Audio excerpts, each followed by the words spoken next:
Akkam jirtu daawwattoota keenya oduu guyyaarraan isinitti himaa gadhumaatti na waliin tura. Oduu keenya jalqabaatiin boordiin filannoo biyyoolessaa Itoophiyaa galmeen adda bilisummaa uummata Tigraay yookiin TPLF haqamuu akka danda'u akeekkachiisa kenne hordofe adda bilisummaa uummata Tigraay yookiin TPLF beekamtiin boordiin filannoo kenne haqamus haqamuu baatus faayidaa seeraa hin qabu jedhe dhimma kana bal'isee kanan isiniif gabaasutaa gadhumaatti na waliin tura. Oduu keenya kan biraatiin immoo yaa'ii gamtaa Afrikaa 38ffaa guyyaa lamaaf magaalaa Finfinneetti taa'ame irratti kan hirmaate barreessaa olaanaan dhaabbata biyyoota gamtoomanii yookiin UN Antooniyoo Guuterees gamtaan Afrikaa hanga mana maree nageenyaa UN keessaa taa'umsa argatutti cimnee hojjenna jedhani. Yaa'iidhuma gamtaa Afrikaa kanarratti muummeen ministeera Itoophiyaa Abiyyi Ahmad Afrikaan dhiibbaa fi miidhaa bara kolonii irra ga'eef haqa argachuu akka qabdu himanii rakkoo Afrikaa falaasafni ida'amuu isaan bulchiinsa isaanii keessatti itti fayyadamaa jiran furmaata jechuun gamtaa Afrikaaf dhiyeessani. Egaa daawwattoota keenya warri chaanaalii keenyaaf haaraa taatan sabiskiraayib gochuun dagatina. Viidiyoo kanallee laayik, sheer, sabiskiraayib gochaa irraa dhaggeeffadhaa. Amma gara bal'ina oduuttan darba. Oduu keenya jalqabaatiin addi bilisummaa uummata Tigraay yookiin TPLF beekamtiin boordiin filannoo kenne haqamus haqamuu baatus faayidaa seeraa hin qabu jedhe. Boordiin filannoo biyyoolessaa Itoophiyaa galmeen adda bilisummaa uummata Tigraay haqamuu akka danda'u akeekkachiisa kenne hordofee paartichi deebii gurraandhala 7 bara 2017 akka lakkoofsa Itoophiyaatti kenneen beekamtiin haqamus haqamuu baatus jalqabuma kan hin turre waan ta'eef hiika seeraa hin qabu jechuun ibsa baaseetu jira. Addi bilisummaa uummata Tigraay yookiin ABUT beekamtii seera qabeessummaa isaa haqamee ture akkaataa waliigaltee Piriitooriyaatiin akka deebi'u malee akka paartii haaraatti galmaa'uuf gaafate hin beekus jedhe. Kanaaf boordiin filannoo adeemsa adda bilisummaa uummata Tigraay jalqaba irratti hin gaafanne hin fudhanne hojimata seera idilee irratti hin hundoofne hordofaa jira jechuudhaanis qeeqee boordiin filannoo biyyoolessaa Itoophiyaa addi bilisummaa uummata Tigraay dirqamoota ji'a jaha keessatti akka raawwatu itti kenname raawwachuudhaaf jechuun gurraandhala 6 irraa kaasee ji'oota 3 sochii siyaasaa kamuu irratti akka hin hirmaanne ugguruu beeksisuunsaas ni yaadatama. Paartichi yeroo kana keessatti tarkaanfii sirreeffamaa yaa'ii waliigalaa gaggeessuuf dandeessa yoo hin fudhanne ta'e galmeen dhaabichaa kallattiin akka haqamus ibseetu jira.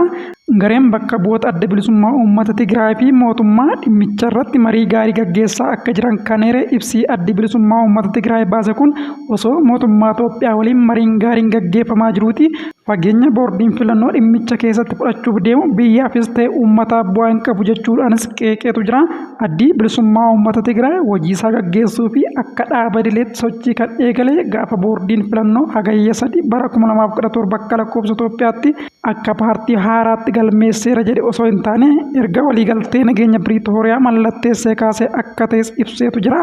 Addi bilisummaa uummata Tigraay ibsa isaa keessatti akkaataa waliigaltee Piriitooriyaatiin beekamtiin seera qabeessummaa isaa akka deebi'u malee akka dhaaba haaraatti galmaa'uuf gaafanne hin beeknus jedheetu jira.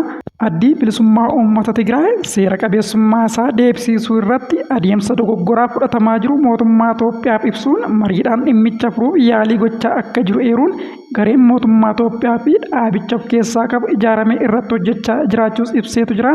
Maricha irratti hubannoon gaariin kan argame ta'uu ibsuun furmaata jiru hojiirra oolchuun mariin gaggeeffamaa akka jirus ibsichi eereetu jira. Mariin jajjabeessaa mootummaa Itoophiyaa waliin taasifamu kun yeroo dhiyootti furmaata ni argata jennees amanna jechuudhaan ibsa isaanii keessatti eeraniitu jiru. Waraana waggoota lamaaf naannoo Tigraayitti gaggeeffamaa tureen walqabatee sochii fincilaa keessatti hirmaateera jedhamuun beekamtii seera qabeessummaa isaa irraa mulqamee kan ture addi bilisummaa uummata Tigraay hagayya 3 bara 2016 akka lakkoofsa Itoophiyaatti haala addaatiin galmaa'uun isaas ni yaadatama. Yeroo sanatti boordiin filannoo guyyaa xalayaa murtee galmeessaa haala addaa of keessaa qabu paarticha qaqqabee kaasee ji'a jaha keessatti paartichi bakka taajjabdoonni boordii filannoo argamanitti yaa'ii waliigalaa akka gaggeessus hubachiisetu ture. Oduu keenya kan biraatiin yaa'ii gamtaa Afrikaa 38ffaa guyyaa lamaaf magaalaa Finfinneetti taa'ame irratti kan hirmaate barreessaa olaanaan dhaabbata biyyoota gamtoomanii Antooniyoo Guuterees gamtaan Afrikaa hanga mana maree nageenyaa UN keessaa taa'umsa argatutti cimnee hojjenna jedhanii gamtaan Afrikaa fi UN hanga ammaatti hariiroo jabaa qabaatanii hin beekanii.